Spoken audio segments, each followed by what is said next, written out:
All right, so I hit pause there. Coach Doherty woke my ass up from my freaking nap. And no, I'm just kidding, Coach. We got Coach Guarascio on. Currently serves as the assistant athletic director of performance and director of football performance at the University of Tulsa, where he oversees the development, preparation, and performance of the Golden Hurricane football program.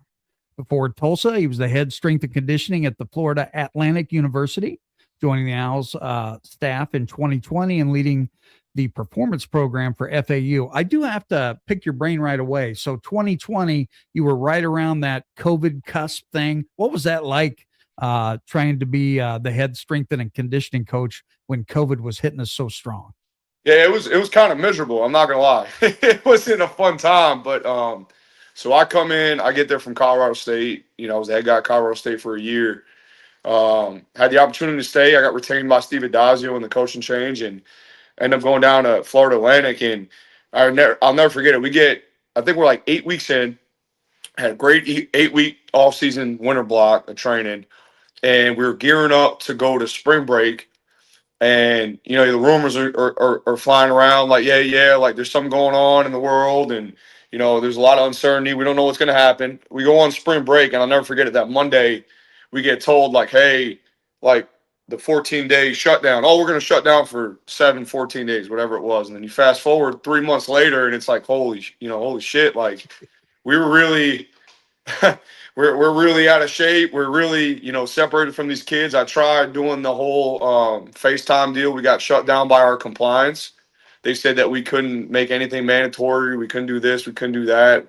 So just find creative ways to send them workouts every day and, check in on as many of them as we could. Try to keep the staff together, and then we got the blessing to get going again in I think it was in June, and we had to run 10-person group, so no more than 10 players. You guys do math. We have 115 kids.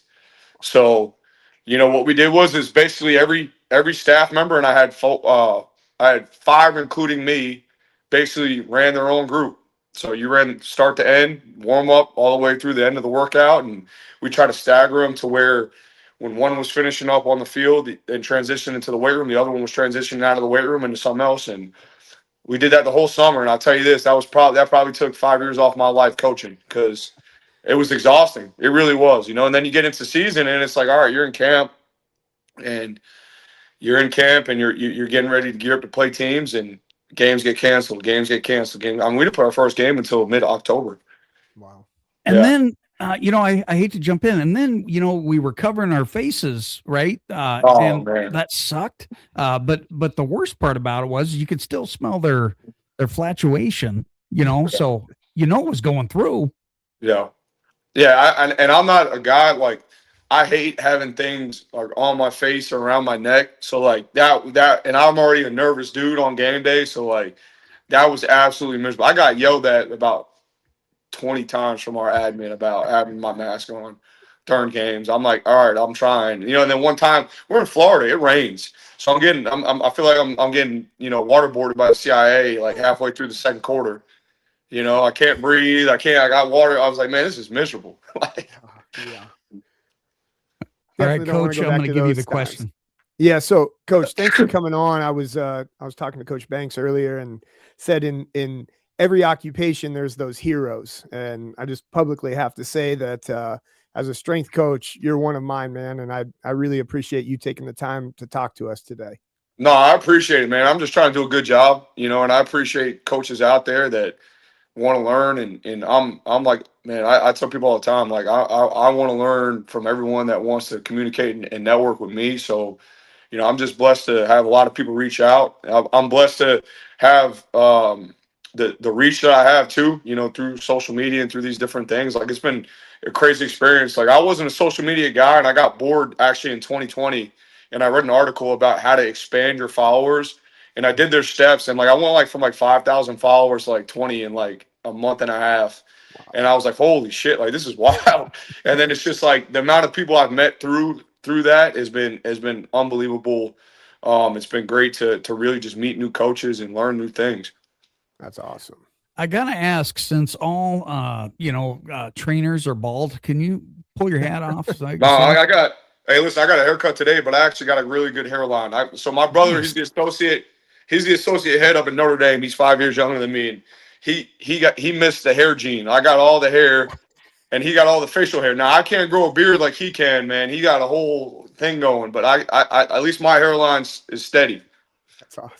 All right, Didi, Yeah, I I'll told you, quit Coach. hijacking him. It's just me, man. No, Coach, just kind of want to learn your story a little bit on how you got into strength conditioning. Was that always a plan? I think that those stories are always interesting on how people get into this profession. What was your route? Yeah, so I was a dumbass in high school. I'm naturally intelligent, and I'm not saying that to brag, but like I didn't apply myself at all in high school. So I ended up figuring out I'm pretty good at football, and got some Division I interest. Had a whole bunch of offers to mid major. I had one Big Ten offer, and man, I just didn't qualify. And I didn't get my ACT right. And I'll never forget it. I took my ACT. I had to get a 26 to get to Northwestern, which was the school I decided I wanted to go to.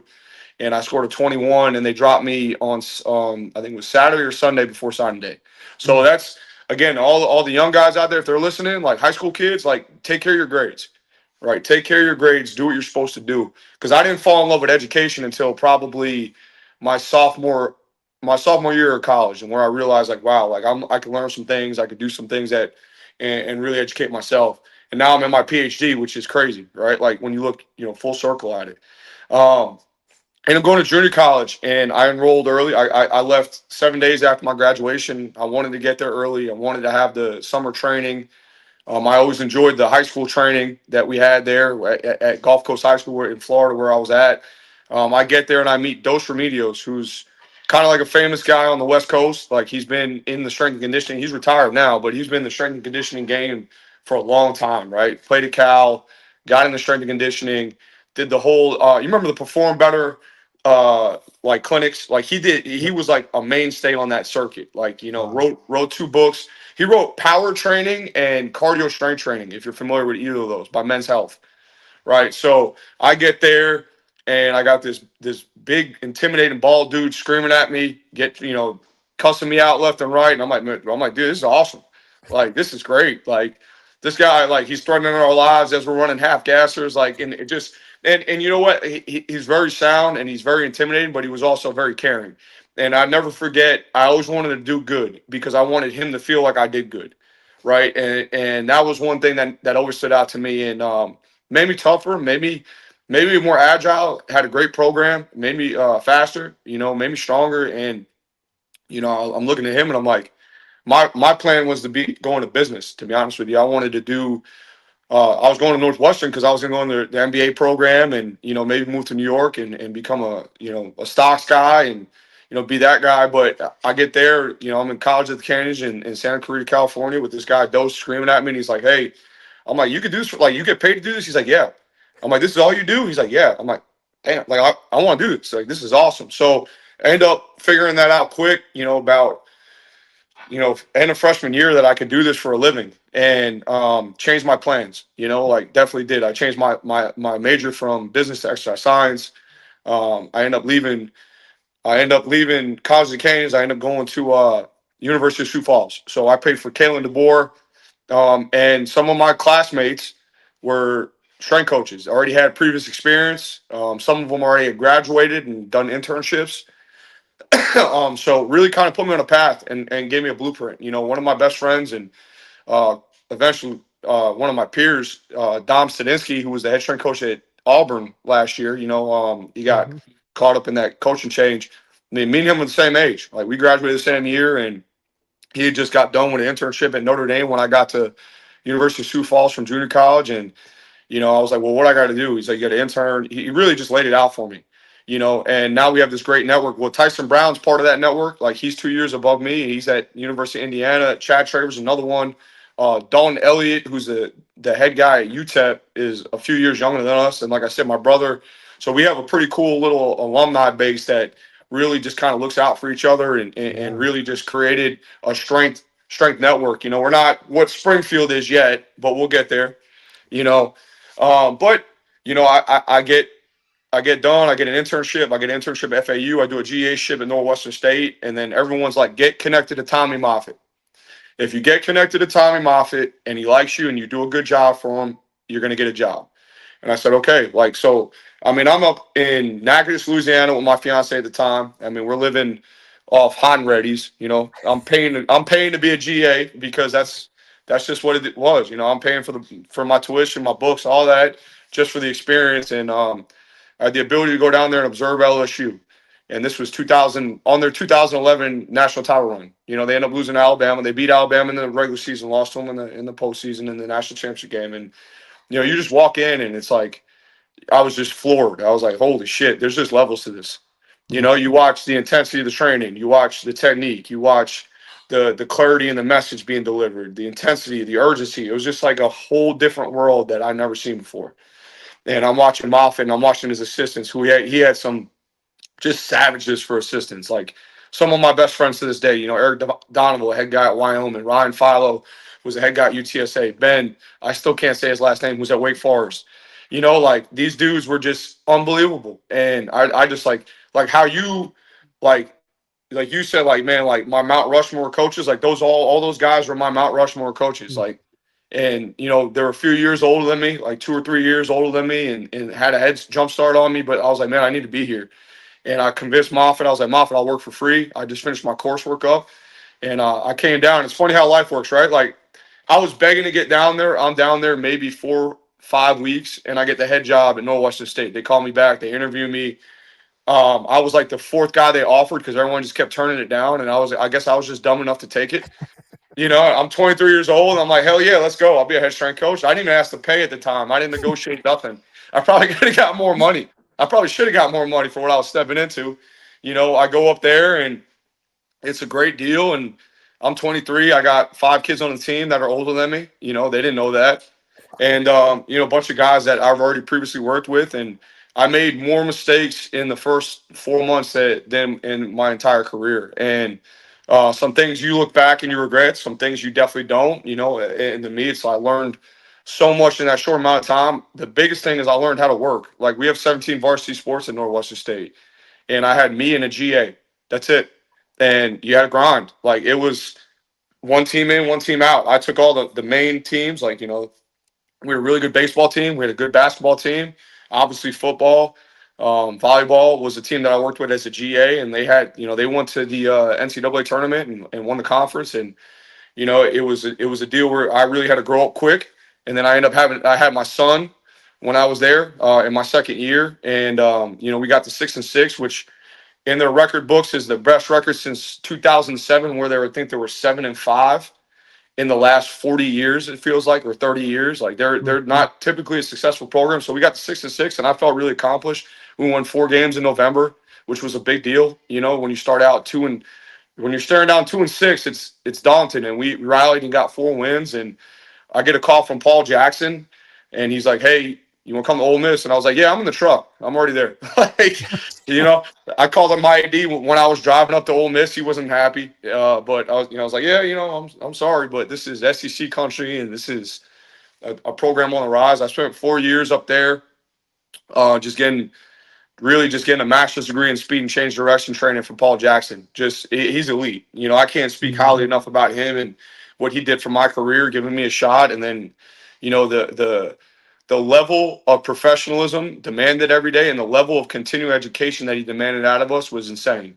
Like we advanced so much just because of his influence to educate ourselves and as a staff do staff education. And Dom was on that staff. You know, Lanier Coleman was on that staff. Anthony Crosby initially was on that staff, and then he ended up going to Vatech. And then we had Julian Whitehead, who's with the Jacksonville Jaguars. And man, like you just didn't want to let those guys down. And the other thing is like we just worked as a team. Like we did everything as a team. Something that I still carried with me to this day with my staffs is like we covered and moved. Like it was if someone's folding towels, we're all folding towels. If we got a shipment of shakes, like we're all out of our offices stacking shakes. Like there was no job too big, too small. And if there was something going on, we did it together and we made sure of it. And it went a long way, you know, because it teaches you teamwork. It teaches you camaraderie. It teaches you, you know, accountability too, you know, because like it's like you have to do a good job for these other guys. And then I got the call to go to Colorado State. We were on an interim year with Matt Luke. We made a bowl game, but I made a choice, to take a job under Ryan Davis. I gave him a number that I never in the world, never thought he would be able to match, and then he matched it, and I was shocked. I was like, "Are you sure you want to pay me this?" Could have got more. Yeah, exactly right. But you should have, when I told my wife the number I gave him, and then when he said he had it, she was more shocked. She's like, "What are you waiting for? Get on the plane, go." It's like, sign a contract. We're out of here. Yeah. So I spent a year with him, and taught me a lot. RD does a great job investing in players and building true relationships. And it was working for a guy that comes from a different philosophy, right? I've always been in that LSU tree, even though he's from that Alabama tree, which is one of the branches off of that. They definitely do things differently, so it was a learning experience. I had to learn him. I had to learn how they did things. And like I said, the relationship side is the biggest thing I took away. He had a true commitment to his players from a relationship side. And he did some things, again, to this day, I still do, whether it's occasional meals, whether it's, having a text thread with 5 or 6 players and really investing in them, sitting guys down in your office, having one-on-one meetings consistently, check-in meetings, all those different things, really make a difference in these kids. And it really shows you care. And I learned that from RD. He ended up getting the job at Maryland. And I never forget it. He walks downstairs after he just told Bobo he's leaving. And he's like, "Do you want this job?" And I'm like, "Yes." And before I could say yes, Bobo is down the stairs, because the way Colorado State works is we're in the basement, basically. It's a nice basement. It's a really nice basement. But we're in the basement. And I see Bobo round in the corner, and he just points and goes, "Come on." And I was like, "Okay." I was like, "Coach," and I always stay ready. That's one thing P. Jack always told us is, you don't get ready, you stay ready. So I had my whole portfolio, everything I want to do. If I was a head strength coach ready to rock, I go up there. We spend 4 hours just hashing everything out, because we actually had just started training, and we were on day 2 of week 1 in 2019. And I was like, "All right, this is what I think. This is where I think we're deficient." Just having good conversation. And Bobo's all right. He's like, "All right, I'm going to give you a month. I'm going to make you an interim. I think you're the guy. Make me right." So I said, "Okay." I said, "It's done." All right. Fast forward 3 days later, he gave me a contract. And, it was awesome. And it was one of the biggest breaks in my career, because it really changed a lot of things on how people viewed me and my status as a coach. Once you get that head strength coach notch, especially the Division I level, not the FCS level, it changes things. And, we had a so-so year. I think they pulled the plug on the program too early, and they've really struggled the last 6 years since then, or 7 years since then. And we had a lot of players coming back, a lot of players ready to rock and roll.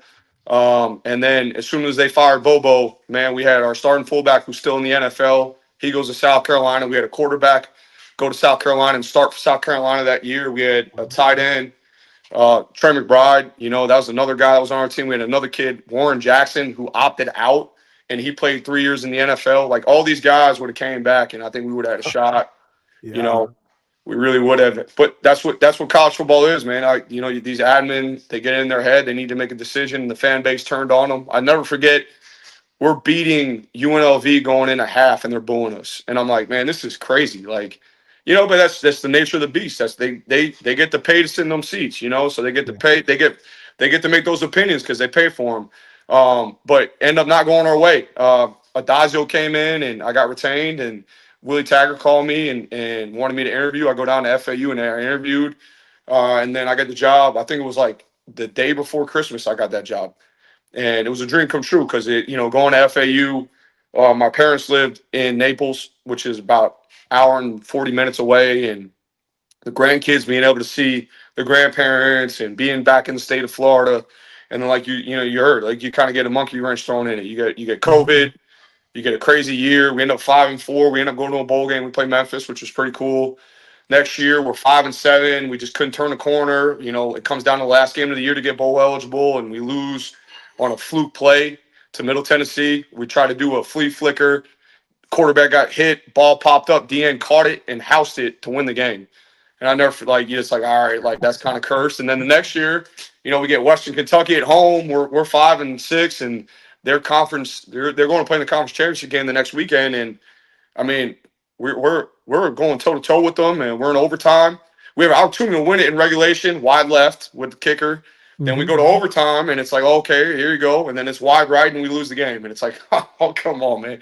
They fire Willie Taggart. Tom Herman comes in. Had a lot of connections to Coach Herman. I didn't know him, but knew enough about him, and I knew enough people that knew him to get my name in his ear. You know, it was, and then we had like a Step Brothers moment. We're like, all right, on 3, name your favorite exercise. Like 1, 2, 3, power clean. And we're like, oh, did we just become best friends? I think we did. You know, and you know, I really respect the hell out of Coach Herman.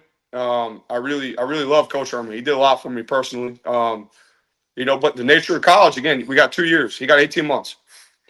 You know, they pulled the plug year 2, game 8. We played Temple in an overtime loss. We missed a kick, and we lost the game, and they pulled the plug on them. And, you know, it's a good reminder all this stuff's temporary. I tell my wife all the time, like, as much as we want to believe all these jobs are so cool, it's all temporary.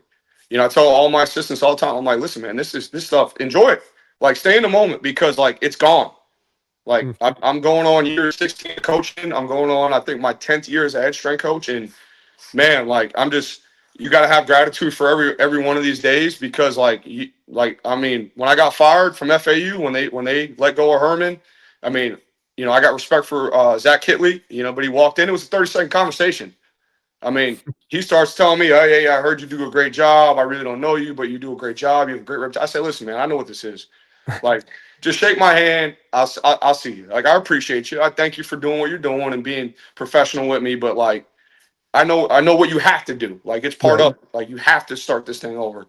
And I just remember not having a job. And there was like a 2-week period where, man, it was crickets. Like, I was on some things and things went, you know how it goes, man. Like, you're hot and heavy and then there's nothing. And you're like, oh, shit. Like, I'm not, like, what's going on? You know, that was a bad 2 weeks. And then I got blessed to get Trey Lamb give me a shout, give me an interview. And, you know, I got up here and he liked me enough to put me on. You know, we knew each other through Coach Bobo, really, and a few other people. Moffitt helped me out with our AD who came from Texas A&M. And, but yeah, man, you got to just be blessed for these jobs, really. Like, I'm just grateful and trying to live it moment by moment now. Now we're in year 2, just trying to get right. That's a crazy life, man. That's being a high school coach is a little bit different for sure. But I want to kind of take a merge off here because I feel like I follow you on social media, and I feel like the last couple of years I've been watching your son grow up. So I want to talk about youth training. I think it's phenomenal, like your videos of him in there, just getting after it. So you're training all of these elite guys that are D1 athletes, and then you turn it over to your son. What's your stance on youth training? Because there's a lot of people that still are against it. Just where do you stand with all of that? Yeah, I think if you have an individual that can teach movements, right, in a safe manner, and it can be loaded in a safe manner, there's nothing wrong with training. Like, I really believe that. I think there's all these people that are like, oh, you can't be too specific too early. It stunts the growth plates, all that. I mean, let's be real here. Like, there's like I can find you 15 scientific articles that say youth training is beneficial for these young kids within the right loading parameters and within safe environments that teach technique, right? Like, you get the people that, you know, are ego lifters, like at every level, or the parents that live vicariously through their kids and they're pushing, oh, my kid deadlifted, you know, 300 pounds before he's 12 years old. Like, again, no extremes here, you know, but at the same time, like, I haven't seen a negative effect from lifting with my son in performance in any area. And knock on wood, okay, he's been one of the healthiest kids on every single one of his teams. You know, bone density, tendons, all these different things. And it's not just the lifting aspect of it, it's just the training aspect of it, right? Like, and what I like about it is we become a soft culture. Let's be real here, right? Like, kids don't go outside no more. Kids don't play. They don't like conflict. They really don't face that much adversity. Like, the hardest part of their day is losing in Call of Duty. Like, that's what it is. Okay. Like, these kids need hard training. Like, I would never forget my freshman year. I was a high school wrestler.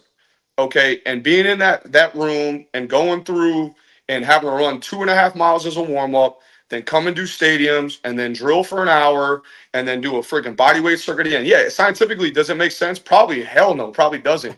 But it changed me as a person, right? Like, and there's all this research come out about how adversity affects the human brain and how challenges cause you essentially to evolve and adapt, right? To handle more and to push more. So for me, it's a good way to stimulate that. It's a good way to challenge him, right? Like, I grew up in a lower middle class family, right? I was lucky enough to have, like, I didn't have to worry about my bills getting paid, but I knew my dad he was an elevator repairman, like he's gonna work.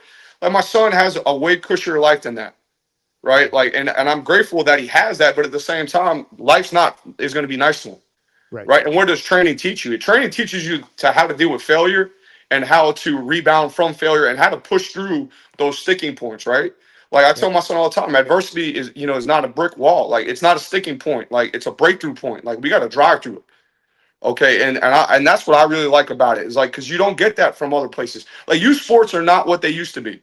Like, I still remember doing monkey rolls and getting cussed out because I messed up in Pop Warner football. Right. And now if you get a high school kid, if you cuss a high school kid out, you have to sit down and do a committee meeting, with his parents and 15 other individuals. So, like, it's just changed so much with dealing with adversity. Like, the things that we value, the character aspects of sports can be brought out through training now with my son. And I could teach him to build perseverance and toughness and consistency. And then the other side of it, again, the performance benefits. Like, the kid naturally goes into every sport and moves better than 95% of the kids he plays with, without me having to, be a specialist and teach him all these. No, like, he's just a naturally better athlete, not just because his genetics, but because he's proficient in just general movement. Like, he can hit, and he can control his body. He can do push-ups. He can do chin-ups.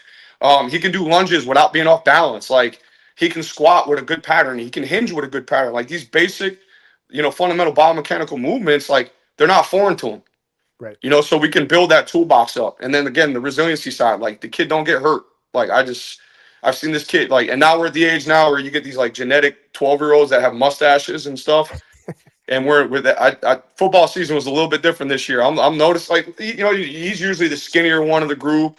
This year he was the small one on the team. I was like, holy shit, James. I was like, hey man, you better tackle low, buddy, because these kids are big, But That's awesome. so it's no issues there. I mean, the kid coming bouncing out of games, comes home and gets 100 shots up playing basketball. Like, he played 8th grade basketball as a 6th grader. Like, had no issues there. Like, didn't know he was in 6th grade. So again, like, to me, the training process, it's fun for me to be able to have that bond and to have that outlet with my son too, right? Like, I don't have many hobbies. Like, I don't. I'm a boring human. Like, I like training. I like football. I like sports, and that's it. I like my family. I like my dog. There you go. That's my hobby is messing with my dog. What kind of dog do you have?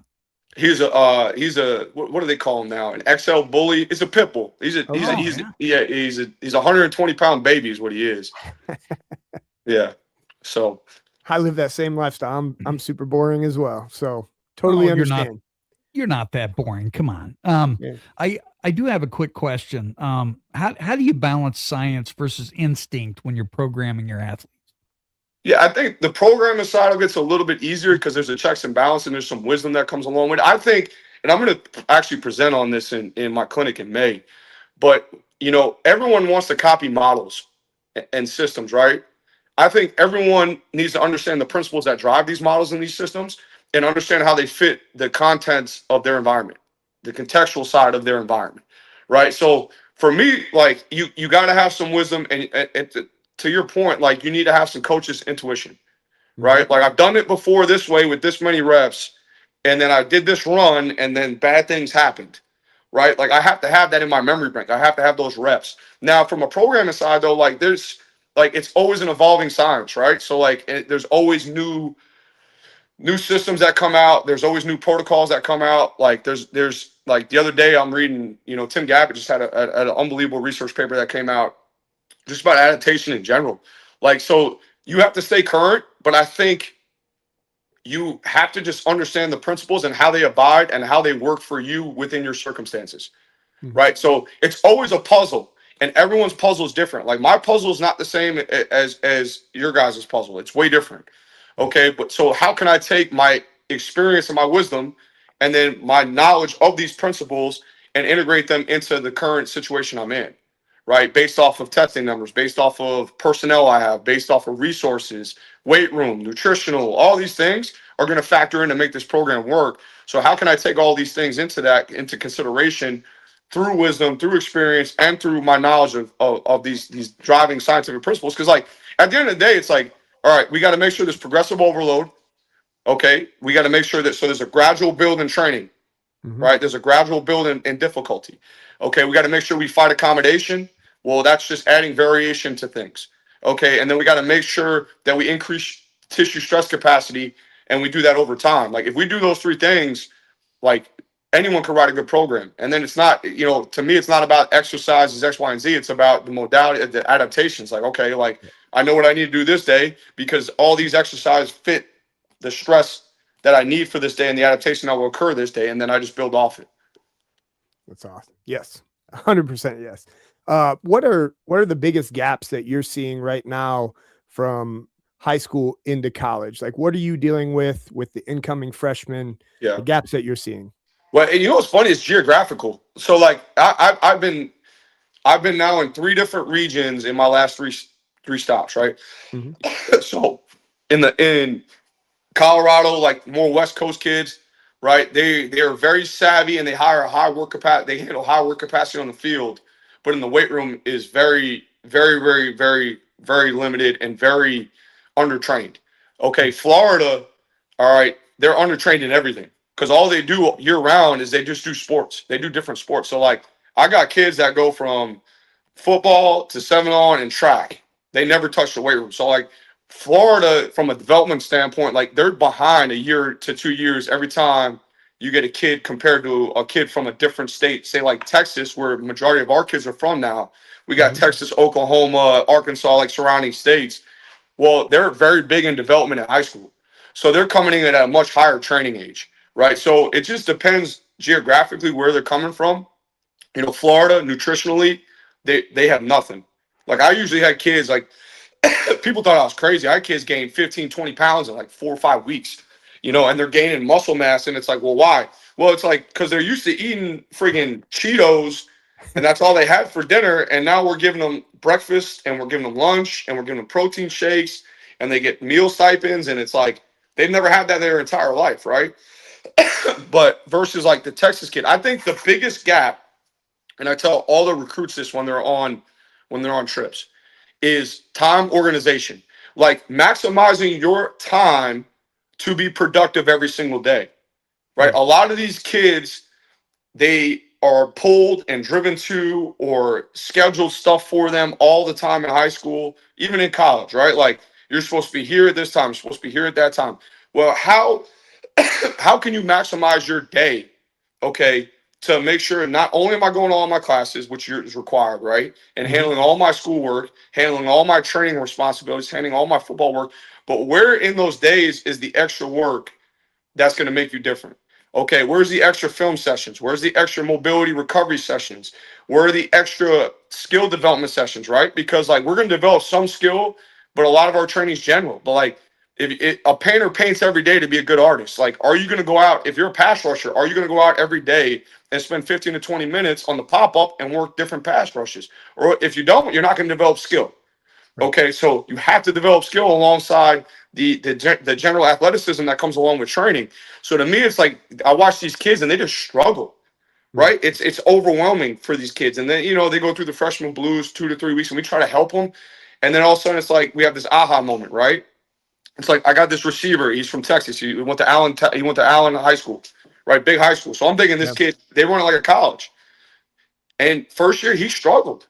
Like he came in, he had a little bit of a hammy deal coming in from track, and we're doing good, and then he pulls it, right? A real pull. Then it's like, all right, he didn't realize how to manage an injury. He's never been hurt before. So he had to figure that out on top of trying to balance going to class and doing all these things and being overwhelmed with the playbook and being overwhelmed with how many good athletes are around him, right? So we get in the season, and the kid is just like, he almost like a little bit depressed. And it's like, dude, just stick with it. I'm having conversation after conversation with him. And I'm like, he's on scout team, and he's like, man, you know, he was a higher prospect for us. He was supposed to be a kid that comes in and plays. Yeah. You fast forward, he starts our last 3 games, and he has 4 contested catches. He has a contested catch versus Oregon State that was probably catch of the year that helped us win that game, changed the momentum of the game. You know, and then we go fast forward, and then this year, and he's like a different kid. He's got, I mean, comes in for extra work, dialed all the time, never leaves the weight room, is always in the training room getting extra cover, is with the receiver coach all the time, lives in our indoor all the time doing position work. And I'm watching him run and I'm watching him lift now, and it's like, man, like this kid is just like, he's got a big year coming, like you can tell. Yeah. Right. And that's just that maturity process of understanding how to balance schedule. Right. That's the biggest issue I see, though. Yeah. Go ahead, Banks. All right, man. This one's kind of it's kind of an off the cusp one, but what's something widely accepted in strength training that you disagree with? Widely accepted that I disagree with. Yeah, you got me stumped right now. Oh, I'm sorry. No, that's a good question. It's a great question. I don't know. Like, I don't have an answer, because me 5 years ago, I had like 6 or 7 things for you. But now, again, going through a little bit of growth myself and realizing there's no absolutes, like I really can't just go ahead and say what people are doing right now is done. Like, I don't have that, you know, because again, circumstances are different. Like, you don't know certain things that are going on, right? Like, Yeah. you know, like perfect example, like Texas Tech is getting killed for this 40-pound dumbbell bullshit. Okay, here's my deal, right? Like, outside of curls and shoulder raises, what the fuck are you going to use a 40-pound dumbbell for? Right. Anything under 35 for in a college weight room. So he could be doing clean squats, presses, barbell rows, chin-ups, RDLs. Great program, great tempo, because I know Lance.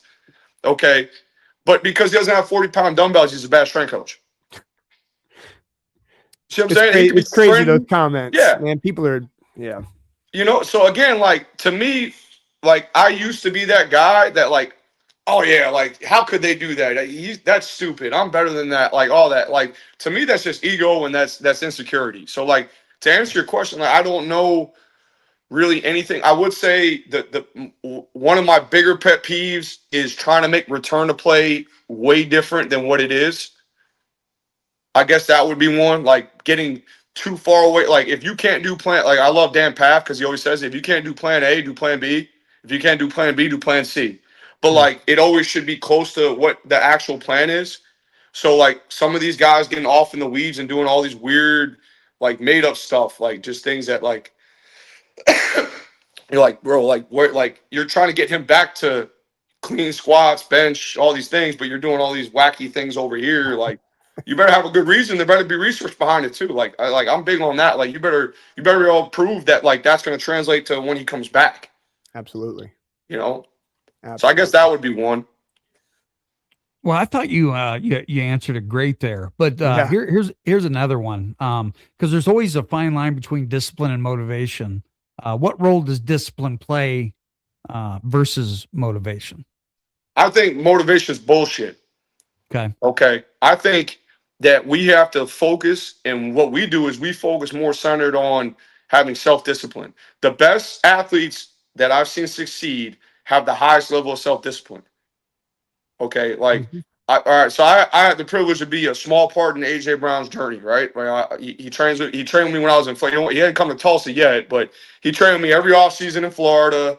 You know, we got really close when he was at Ole Miss. I watched AJ sit in front of a field goal post and do the same release for over an hour until he got it right, until it was perfect. Wow. You know, and it's just that obsession. And you hear the stories about Kobe Bryant and Michael Jordan and all these guys, right? Like, and it's that self-discipline to stay on the path when they don't want to follow the path, right? They're having a terrible day.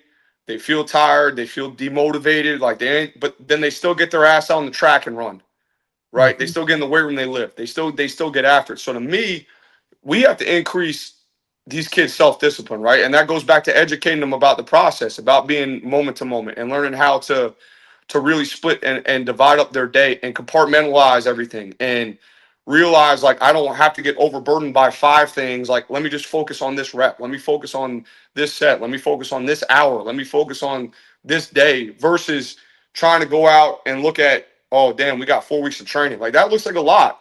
Yeah. It doesn't look like a lot when you're like, hey, man, I got a 6 a.m. run and it's speed work. All I got to worry about is doing hurdle hops and sled pulls. Like, that's not that much. And getting these kids to realize that and staying in that moment and then being disciplined and staying true to it when they don't feel like doing it. That's the biggest issue that, you know, that I see. Like, everyone wants to give that fiery speech. And don't get me wrong, like I get up there and I'll let it rip every once in a while. Mhm. Right. But my speeches have shifted from like trying to fire them up to educate them. You know, educate them on what it really takes. Educate them on the day-to-day, getting them refocused on the process, getting them refocused on being in the moment, right? Like, because that's where the magic happens. Yeah. You know, it's compound effect. Like, I gotta keep putting money in that bank every day. You know, I'm not going to cash the bank. If I look at my stocks right now, I'll probably jump off the building, right? But what does the stock market do? It goes up every day somehow. You know, every year, year after year after year, there's more money in the stock market. Well, the same for performance. Like, I can't be like, hey, yeah, I want to be a national champion right now and just talk about being a national. No, I gotta win today. I gotta win this rep. I gotta win this moment. And I think that's the biggest difference in that self-disciplined individual is they understand that better than most. And they're able to recenter and refocus on those individual reps that will add up to make them great. Do you think that you were talking earlier about just changes in society and everything? So I've been a strength coach for just a little over 10 years now. If I could have $1 for every time I say, hey, be on facts, not feels, Yeah. I'd be a rich man. And I don't feel like I had to do that when I first started. Do you think that that's just a societal thing on staying on those facts and getting out of your feels, because it's a lot more feel oriented way of living nowadays? But going back to that discipline piece, do you feel like it's changed? Yeah. Definitely changed. And there's been a major movement for people to express their feelings more, right? Mm-hmm. Like, that's everyone. Hey, you need to talk about your feelings. You need to talk about your feelings. You need to talk your feelings. Everyone's saying this, but no one's talking about how do you control your feelings. Yeah. You know, and then that's my big thing. All right, hey, great. You want to talk about feelings? Like, listen, let's get emotional. All right. But let's recenter and refocus so that our emotionality doesn't cloud our judgment and take us off the track that we're on. Mm. You know, and that's where you see a lot of that now is these kids struggle with, they're just told, yeah, express your emotions. And then they do it, but then they don't understand that there's consequences to negative emotions. Yeah. They don't understand there's consequences to anger. There's consequences for every single thing. That like it's Newtonian law, right? It's like equal and opposite. Like, there's going to be a response that you can say what the hell you want to say. Go ahead and say it. And say it in the tone you want to, but understand, like, another person is going to be emotional about your emotional response. You know, so I think, you know, swinging it back into discipline is, how do we give these kids the ability to have more emotional control and be more skillful in their responses and their day-to-day responses, right? And that goes back into a lot of what about Tim Kite and Brian Kite, you know, the late Tim Kite and Brian, they run a really easy equation that I love to use because I like simplicity. Like, I don't want to make things more complicated than what they are. And behavior psychology is extremely complicated. But the main point being pulled out of all this is shit's going to happen to you on a day-to-day basis that you don't control. We don't control any of that. Okay. Outcomes are going to happen, and you can influence outcomes to a certain extent by the responses you give. So I better be skillful in handling the responses. I better be disciplined in my responsive. If that's all I control, right? And I'm a very control I'm a type A personality, so I need control over things I can control, and I want to influence things and have positive outcomes. I better have positive responses, and I better have responses that match those outcomes that I want. Okay, and that goes back to controlling your emotionality. Like, emotion's not bad. Okay, and it's more. You know, I love the Customato quote. You know who Customato was? He was Mike Tyson's trainer. Mike Tyson. Yep. yeah. I mean, he was a savage, right? And yes, he always said, he goes emotion and fear. He talked about, because emotion and fear are the same thing, or like a flame, right? Go uncontrolled, they'll burn your house down. It could kill you. Okay. When controlled, it gives you life. It gives you heat. It gives you food. Okay. You have to be able to control this flame. And, you know, it took me a long time because I'm a fiery dude. So, like, I got Italian blood coursing through my veins too. So, you know, I'll fly off there. Italiana. Yeah, you know, paisan. So it took me a long, long time to really realize, like, I need to work on this myself. And that's kind of where, like, for me, my mental and my mindset on it all changed. Is like, you do self-reflection and you're like, all right, what's holding me back? Yeah. It's like, well, my dad's been telling me since I'm 5 years old, think before you speak, you know, and shit, it took me, you know, 30 years to figure that out. So now it's like, all right, well, what do you want to do? Is you want to impart it on these kids. Yeah. And then you realize how many times, you know, I go back to all those Bama teams, right? The ones that won those national championships. And what did Saban drive into these kids? He made them robots. He's like, it doesn't matter, play the next play. It doesn't matter, play the next play. It doesn't matter, play the next play. It doesn't matter, play the next play. And then when we're at Ole Miss and we play them, we're playing them in 2015. We went up 21 points twice in that game. And they made it a 6-point game. And if there was another 5 minutes in that game, they probably beat us. Well, why? Because it doesn't matter. Play the next play. Like, it didn't matter what was going on. You have a job to do right now. Just do it. Just do it over and over and over again. Well, that's emotionality. That's emotional control. That's harnessing your emotion to drive a skillful response over and over and over again. So, like, I was like, man, this is a superpower, right? And then especially being in the state of Florida, like, Florida kids are different. You've probably heard that before, but I can attest to you. I spent 5 years there. I got a PhD in Florida kid. They are absolutely the most emotional and triggered response kids I've ever been around. I've been around West Coast. I've been around, you know, again, like, you know, Midwest. I've been everywhere. Okay. Southern kids, you know, being in Mississippi and in Louisiana, like, nothing has anything on Florida kids. Now, I'll tell you, I love them to death. I really do. And they have some of the craziest. I had Looney Tunes at FAU. Like, the personalities on these kids were insane. Okay. But our biggest issue was emotionality swung like way right or way left. And we can never keep it down the middle. And then you look at a lot of these Florida teams that are typically more Florida kids, right? They're up and down. How does Florida State go from damn near competing for a national championship to the next year only winning 2 games? Yeah. Right. If that's not the perfect example of how Florida kids' emotions go up and down, then I don't know what is. So learning that, I was like, man, like, if we can control our emotions, if we could be better and skillful in our own mindsets and being able to refocus at a faster rate, because that's what it comes down to. That's more discipline than anything. Then we'll have a better chance to win more games. Right. And that comes back to teaching response over and over and over again. How do I respond? How do I respond? And just, you know, the stick and the carrot. Like, you know, when they respond the wrong way, having the stick, and when they respond the right way, giving them the carrot, and really just reinforcing it day in, day out. Do you headbutt your guys? What'd you say? Do you headbutt your guys? I would like to say I never have, but I'd be lying. Do I make it something where I do it all the time? Absolutely not, because I'm at the age now where I'm starting to realize how few brain cells I have left. You know? No, I love that E plus R equals O. I mean, that is a friggin' awesome equation. You hit that on the head right there. I do want to ask you a question, because I know that you're coming out of the NFL prep stuff, pro day.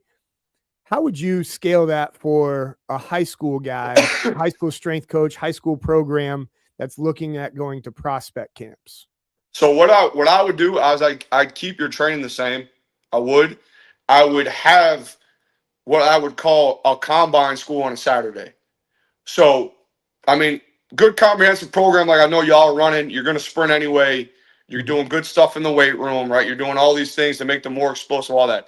Now, with the combine stuff, right? All this stuff is a test you have the answers to already, right? Like a 5-10-5 is all steps. An L drill is all steps. Okay. A 40 is a lot of it comes down to a good stance. So to me, it's like, okay, if I have knowledge in these areas, I create a combine school on Saturdays. I spend 30 to 45 minutes teaching the ins and outs of a good stance, of 5-10-5, L drill, all those steps, so that they can go express those qualities that you've already built in that weight room when they go to those combines, and it doesn't take away from your training process, right? Because, I mean, there are good skills to have, especially at the high school level when you talk about evaluation process, like, because if, you know, I got a really good piece of advice with my son. You know, I have aspirations and hopes that this kid plays something in college. I don't know if it's football, baseball, something, right? Mhm. Because mainly I'm not paying for his fucking tuition. That's the first thing. Okay. So it's either you're good at a sport or you're going to trade school, buddy. Figure it out. All right.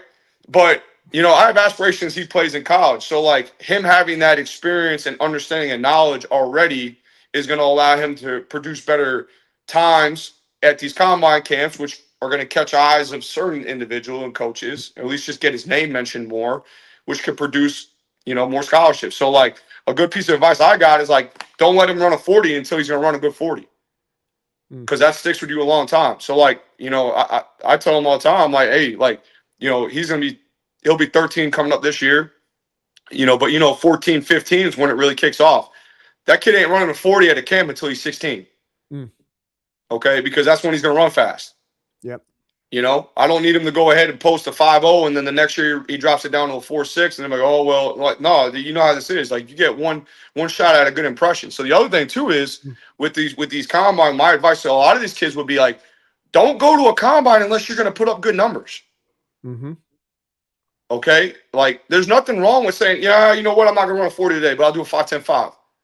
Like, there's nothing wrong with that, right? Like, people and parents put all this pressure on these kids, and it's like, I'll be honest with you, like, outside of, like, initially catching the coach's eye to where he's like, oh shit, this kid's athletic, let me go check his tape out, there's not much value in it anyway. Right. It's all for the websites. Yep. Okay.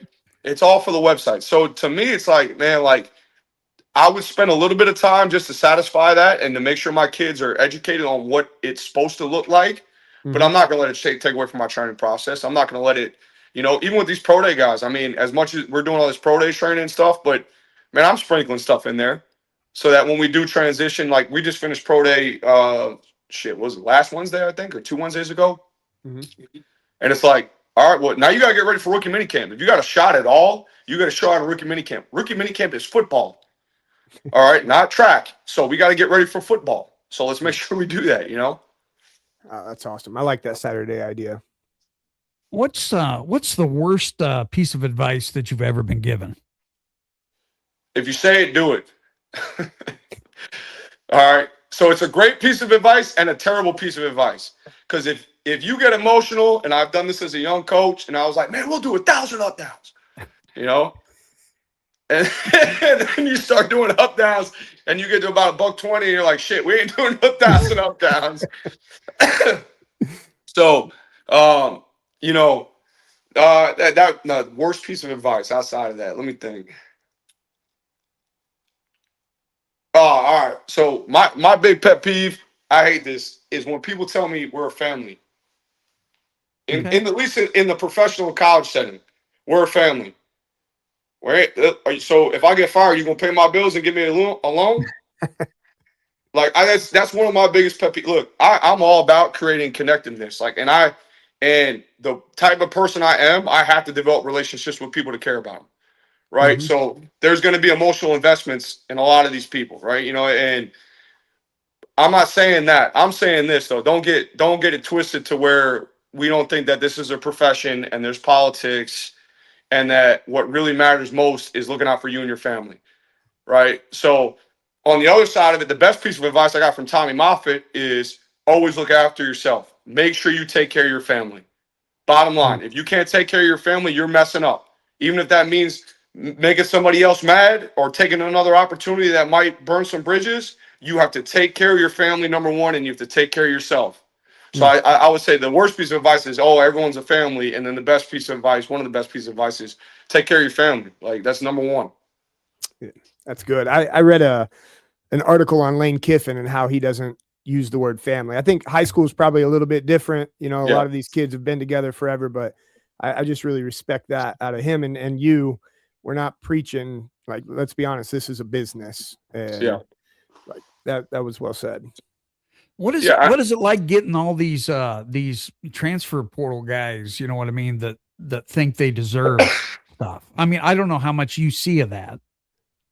I mean, so for me, I get them after the fact, right? So, like, you know, that whole process has changed, especially like the last year. I've seen a shift.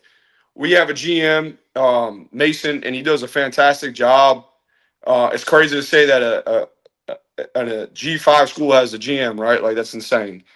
Okay, but at the same time, like all that, like I want this, I want that, like that's like negotiations are all done up front. Mm. So I get them, and it's like it's business as usual for me. You know, like not much has changed from. I've always have had the ability to connect to most players. Like that's been one of my strengths as a coach. I think it has a lot to do with my honesty and my authenticity. Like I'm always going to be the same guy, whether you like me or not. Yeah, I am who I am, and I think they respect that, right? So like connecting with them has never been an issue, and I'm willing to invest. Like I'm willing to spend time. Like today, I'm up at the facility for 4 hours just because 3 or 4 guys on spring break wanted to come lift.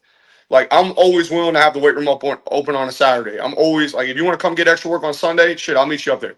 Like that's just who I am. So I think them seeing that and being able to connect with them early hasn't changed much for me. You know, in the recruiting process is way different. It's not about the facilities. It's not even about, to be honest with you, the schemes and the coaches as much as it used to be. It's more about contracts and guaranteed money and incentives and these different things, which I'm happy these kids get paid. I mean, we're making money off them. Shit, I don't have a job without them. Yeah. And that's the truth, you know? And I do think that there needs to be some regulations and that we need to get a hold of it a little bit more. I don't have an answer for that. I don't get paid to have an answer for that. Will it help out college football? I think so. Because what you're starting to see now, I actually read some on it today, is you're starting to see the farm league, right? Like you're starting to see the haves and have-nots. You're starting to see the teams that can spend more money, and the discrepancy in these NILs is so large that play is eventually going, and sooner than later, I can tell you, play is going to be a lot different at certain levels of Division I, based off of how much money you have, and even in conferences, right? Like you look at the conference champions, and they all rank top 4 in their conferences in NIL.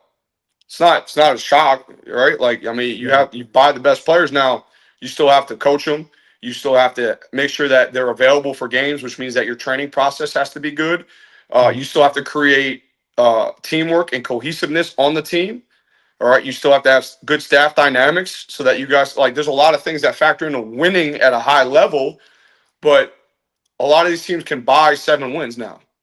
Yeah. You know, it's the truth. You know, Tulsa, I'll tell you right now, shit, we can't buy 7. we gotta earn 7. But yeah, I mean, to answer your question, I haven't been dealt a situation where like a kid's like, oh well, I don't like to train this or do that. You know, like it hasn't come to that. And even if it did, like I feel confident in myself to get that person persuaded to do what we need them to do. Absolutely. So it's amazing that we've hit this point where we're like 58 and a half minutes in already, which is it. I would love to have you on again if you're interested. So yeah, I mean, I'm just long-winded. I'm sorry. I'm just this is awesome. I'm taking all the time. Yeah, we could definitely schedule another one for sure. Great. Absolutely. Well, hey, do you have any shout outs you want to? I'm sure that you're going to shout out your wife and your kids. Yeah. No, I mean, I got to shout out my staff. Without them, I mean, I'm one guy. I can't get it done without them. They help me really deliver a great program to these kids day in, day out. Right? They carry out my mission, my vision, the head coach's vision, and, their alignment with what we're doing is unbelievable.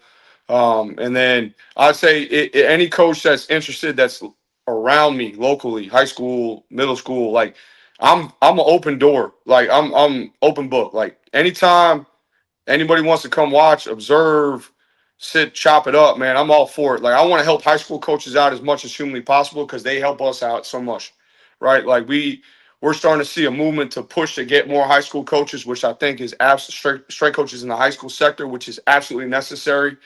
And there's a lot of great strength coaches in the high school section. So just, if I could, give back to them in any way possible, just come on, email me or network or reach out, whatever. DD, we're only 9 hours away. I'm sure we can do a. Well, I'll be honest. I've been seeing his tweets. I've got him on my alerts, and I see his clinic that he's putting on. I'm like, damn it, man! I wish I could get there. May 2nd, May 3rd, man. It's a hell of a lineup, and the Saturday night social is probably going to be the coolest part of it. because you're getting a room full of coaches and staffs. Like we have some staffs flying in. Like we have Oregon State staff coming in, USC staff. They're not even speaking; they're just coming. You know, and it's just trying to create an environment of knowledge and an environment of sharing. You know, because like all these guys are very like-minded, man. Like a lot of these guys come from the same place, and just same mentality. Like they're just trying to add value to other coaches. That's all they want to do. That's awesome. All right. Today's broadcast was brought to you by Riverside Resale Shop in Fort Madison. We're out.